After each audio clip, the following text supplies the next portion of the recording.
What is up, boys? This is Ron from Fantasy Flow. I know we definitely shouldn't be panicking after week one of the fantasy season, but I think after week two, we can start to gather enough data. We can panic just a little bit. And by week three, man, if you're already not panicking on some dudes, your players are worth half a tuna sandwich. You're not going to be able to sell them for anything. I think I like to get ahead of the market. I like to act on some of these early signals. It could be a bust. Like last year, I acted on Amon-Ra St. Brown, bit me in the ass. But just keep in mind, the further we get from the draft, the less value that your draft capital has on the player. So, for example, like if you got a dude in the third round, but he's playing like shit, right? Let's say it's a Travis Kelce this season. Nobody cares that you got him in the third round. Nobody's really valuing players in terms of where you drafted them. So you got to get ahead of it. You got to sell these dudes like in week one or two. Because, man, if these dudes are on milk cartons by week three, you're not going to be able to get anything for them. So in this video, I'm going to cover 3 running backs, 3 wide receivers, and 1 tight end. I know there's tons of other players we could be panicking about. These are the ones that I chose to hone in on. And if you appreciate what I'm doing, if you like the stuff that I'm doing, give your boy a like, give your boy a sub. I'd really appreciate it. I don't want to waste any more of your time. Let's hop and jump into the first name. By demand, I have shifted by a comment in which I got ratioed hard. Somebody said that I should put the information on the big screen, my ugly ass face on the small screen. So that's what I'm doing now. You're welcome. First name is Rachaad White, man. I think a lot of people are panicking about Rachaad White.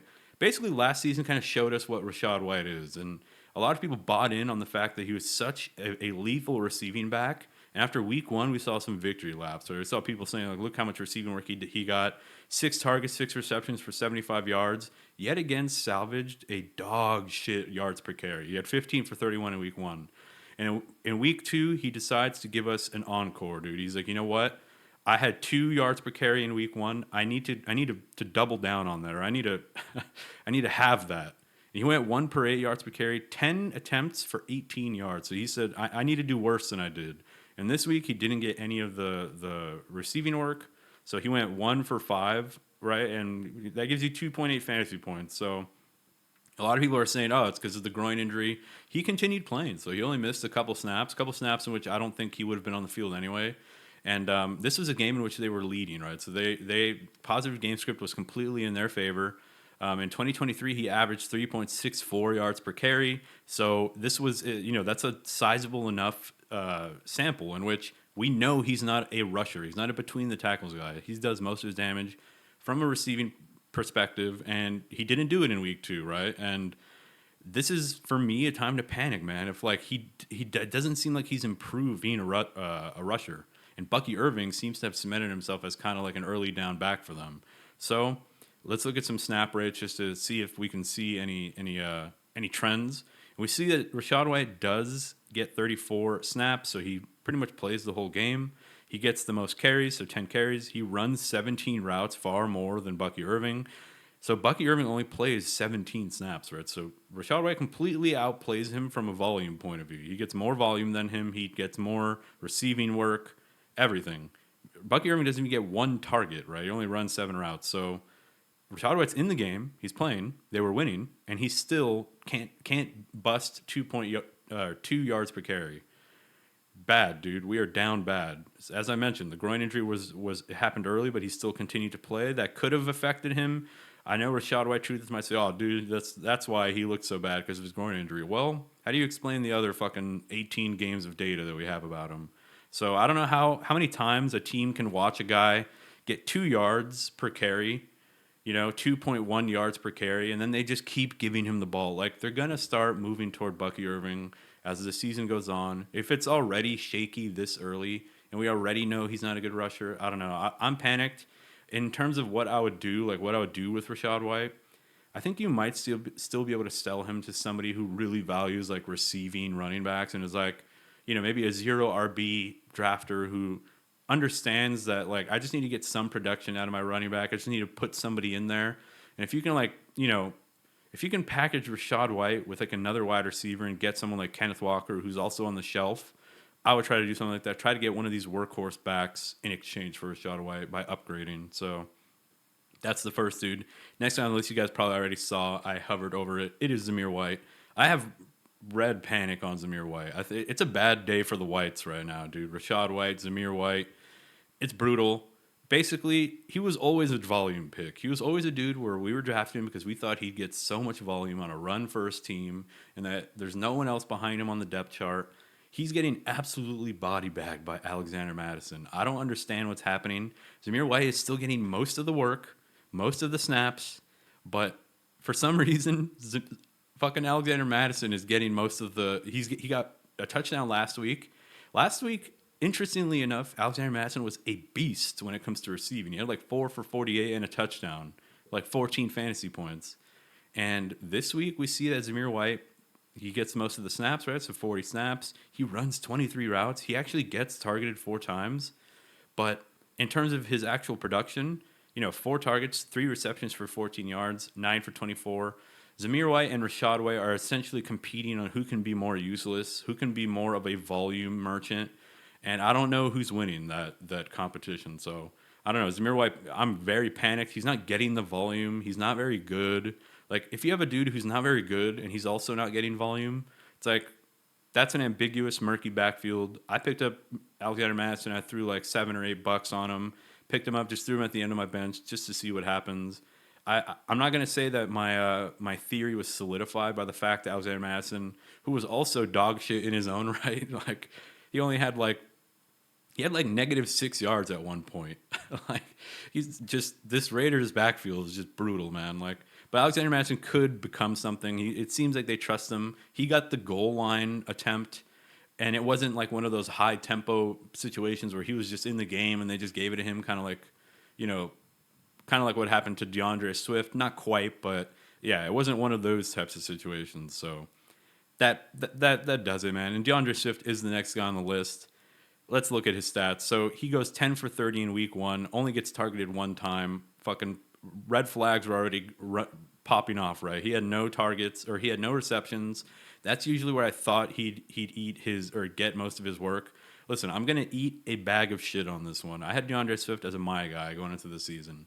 Maybe because I drafted him in my main league and I was high on him and I did a lot of research on him and on the Bears offense. I'm a USC fan. I love Caleb Williams. But the Bears' offensive line is so fucking bad. They cannot create a yard of space, dude. I'm going to show you guys actual footage of DeAndre Swift running the ball. His actual live footage. There's DeAndre Swift. He gets the ball, runs right up the middle, gets absolutely blown up. That's live from last night's game, guys. It's we are down bad. This is another photo that I saw of DeAndre Swift. It's DeAndre Swift without the Eagles' offensive line. I'm eating a bag of shit, dude. I'm shitting down my leg. I fucked this one up, but a small glimmer of hope is that in week 2 he did get 5 targets, 4 receptions for 24 yards. We do know that he's versatile. He's a speedy, like, scat back type player. Khalil Herbert also doesn't look very good at all. So DeAndre Swift should be the workhorse. At the end of the day, he still had 14 attempts, 5 targets. To me, that's like, all right, if he can just now turn that into production. So if he can do everything counter to what he's been doing, if he could just suddenly become a good running back with good vision, I think DeAndre Swift can actually be decent for us. But otherwise, I'm panicking. I mean, yeah, man, it's just, we're down bad. I'll eat a bag of shit on that. We're going to move over to the wide receivers now. The first wide receiver you guys already probably saw is Michael Pittman. I have red panic on Michael Pittman. I am not feeling positive or optimistic about Michael Pittman's prospects at all moving forward. In week 1, he gets 8 targets. Okay, not bad. 4 for 31. Very low yards per target, yards per catch. Very low ADOT. He's really just that short yardage, like slot type possession receiver type guy. And Anthony Richardson is not a good passer, guys. He cannot throw the ball short very well. He is really just a deep throw merchant, and even then, his deep throws are fucking way off target. I made this little meme just to kind of show it.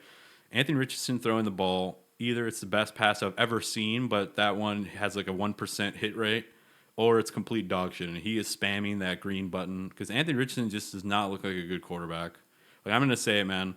Alec Pierce seems to be profiting the most from Anthony Richardson because he is that deep threat guy. I think that's something that Adonai Mitchell can eventually become as well. That's why I did put Adonai Mitchell on my early trade targets or waiver wire target video. Yeah, man, we are down bad. It just does not look good with Anthony Richardson. He does not look like a competent quarterback throwing the ball at all.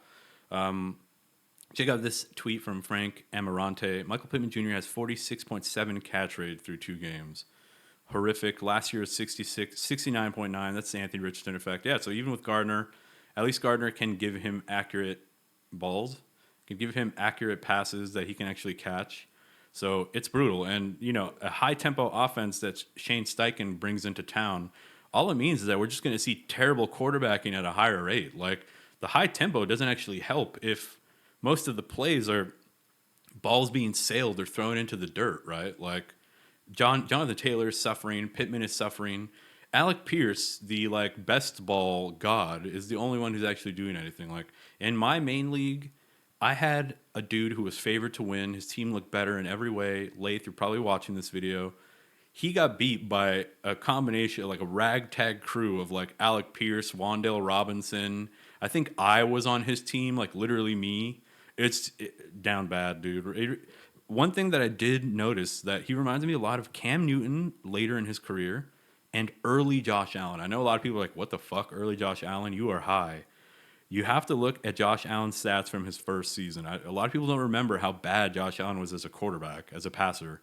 He had 320 attempts, so very low on the attempts, 169 completions, 2,074 yards, only 10 touchdowns with 12 picks. But where he actually salvaged himself as a quarterback was in the rushing. He had 631 yards and 8 touchdowns rushing. So it wasn't until later in Josh Allen's career that he became a competent passer.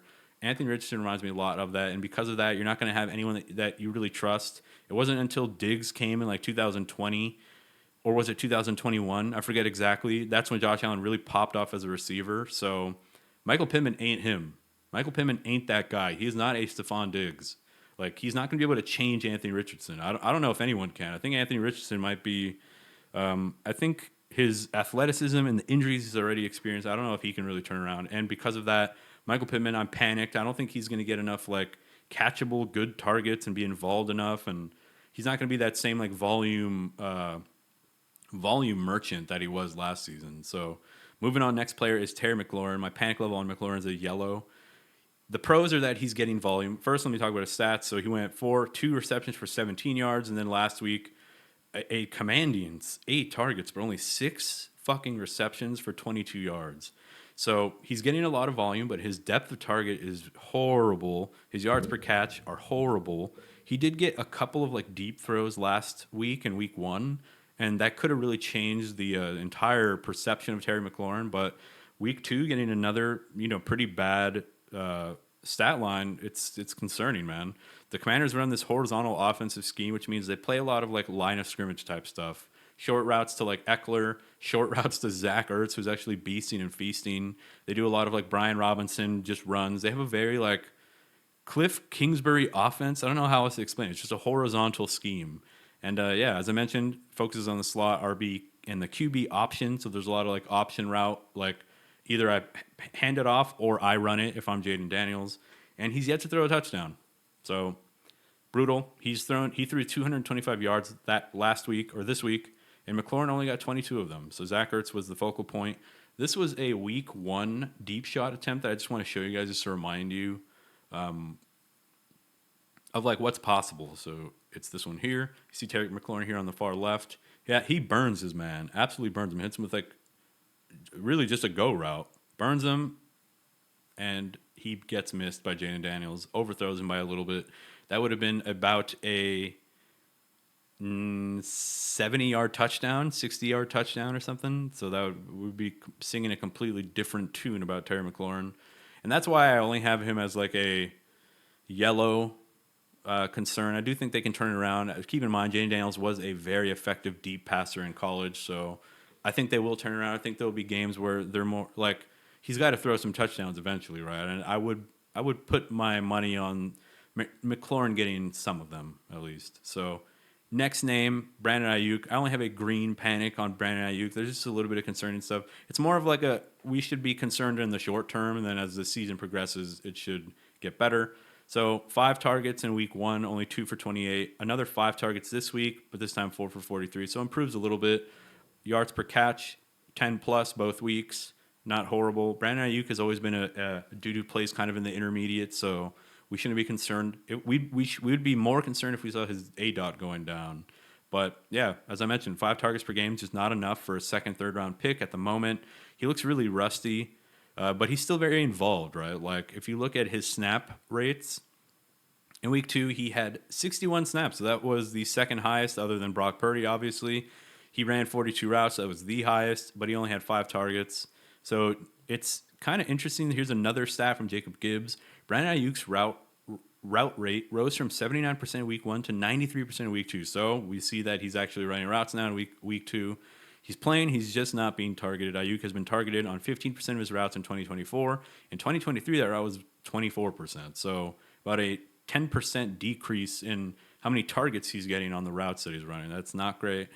Now, something interesting about the 49ers, Deebo Samuel is strangely very involved as a downfield receiver. Like, it's something that we hadn't really seen very much. And Aiyuk is less involved. And the 49ers lost because of it. I don't know if that's the reason for it. I think not having CMC is pretty big. I think just there's like some chemistry issues with Purdy and Aiyuk. I don't know. They just don't look like they're really synced up at the moment. I really do think that the 49ers are at their best when Deebo creates from close to the line of scrimmage. Aiyuk kind of operates the deeper intermediate routes, and Kittle's kind of that short crosser, fake blocking and going out for a short route that he pops off for like 30 yards.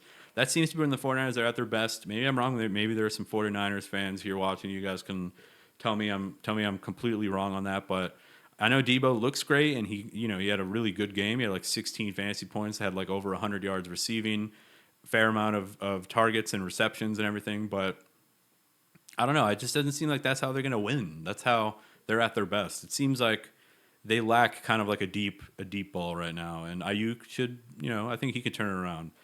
And now we move on to the tight end. And I've only got one tight end because at the end of the day, all tight ends are pretty bad. But this one actually concerns me, especially because of where we drafted him. It is Travis Kelce. I think it's Jover. He's running with plate armor on, dude. He's running with steel-toed boots. He's looking like the Thing out there from Fantastic Four running around. He's just stuck in the mud, in quicksand. I don't know what else to say, man. Travis Kelce just looks older. He looks like he's in the twilight of his career. And it's unfortunate, man, because there was a play in yesterday's game against the Bengals where it's like a 4th down. He catches like a 35-yard pass, runs it, does like one of those fake passes. Like that would have been a nice little 5-point boost to him. Would have put him at like 6 or 7 fantasy points. Then we're not feeling that bad. But at the end of the day, he gets 1 reception for 5 yards. And week 1 wasn't that much better. I think fucking the backup tight end for the Chiefs actually outplayed him in both weeks. So yeah, man. After week 1, there were some concerns that because of Rashee Rice's like slant, people were calling him Slant Boy, and that he's the new Michael Thomas. He's going to be taking all those slant routes away from Travis Kelce. It seems like that's coming to fruition, but there's some positives to it. So snaps. We see that Travis Kelce played 59 snaps, the most he's played in like 2 years or something, which typically tends to happen in these very important games. He ran 29 routes. He ran the most routes on the team, but he only got targeted 3 times. So it's like, okay, he was out there, but he was just out there running. He was hitting those cardio routes, just taking up space, taking up double teams. And then, yeah, the Chiefs' offense right now just doesn't look like they're humming as much as we thought they would going into the season. But I will say the Bengals' offense is very underrated. Hendrickson was getting after Mahomes all game. I'm just a little bit concerned. The Pacheco injury could open things up for the Chiefs. They could make Kelce the focus of the offense again, considering the fact that he hasn't really been the focus leading up to this. So, yeah, man, I don't know. I'm a little bit concerned about Travis Kelce. There's some other tight ends that are a little bit concerning. Guys like Mark Andrews, guys like Dalton Kincaid hasn't really been that involved on the offense. We would have a lot of people were expecting him to be like the number 1 option for the Bills. I think that was kind of wishful thinking. It's just not too typical that teams will make a tight end like the number 1 option. Like not everyone is like a Travis Kelce, right? So those are the names. I hope you guys appreciate the video. I hope you like the video. Let me know if I missed somebody. Let me know what you guys think are some panic players. I'm sure there's tons of them. Jamar Chase, another honorable mention. Whew, looking bad. 2 tough defenses back to back who just were double covering him the whole time, but still you expect a dude like Jamar Chase to be able to perform. But anyway, I'll catch you guys in the next one. Bye.